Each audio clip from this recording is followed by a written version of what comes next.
ترون الراغب والباحث يستفيد. قل أنا جئت لطلب العلم، دلوني على الدروس التي تناسبني، إن حصل تقصير منها تأتي أنت، ننظر لك من يدرسه. والذي ينفع إخوانا يا أخوان يجعل الله فيه بركة.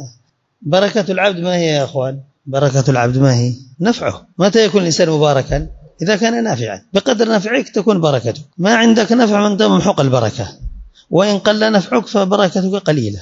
وهناك رسالة يا أخوان كتبها ابن القيم رحمه الله لبعض إخوانه، رسالة نفيسة، وابتدأها جعلك الله مباركا حيثما كنت. ذكر كلاما مفاده أن الأخ المبارك وأن الشخص المبارك الذي يستفيد منه من جالسه في جلسة واحدة يستفيد منه. قال لا ينبغي، وكلاما هذا معناه أن يجلس الإنسان مجلسا ولا يحصل منه نفع، إذ أن بركة الشخص نفعه. قال فاحرص على نفع من يجالسك، احرص على نفع من يجالسك فهذه بركتك، أو بهذا المعنى. فأنت إن جلست إلى شخص أو جلس معك شخص لا يضع الوقت في القيل والقال والثرثرة والضحك والهزل ما فيك بركة، وما يستفيد الناس من ضياعك. لكن احرص على نفع إخوانك الذين يجالسونك، هذه بركتك. لا يضع الوقت في ضحك وكلام لا رأس له ولا ذيل وكلام لا فائدة منه. اعلم أنك ممحوق البركة، قليل التوفيق.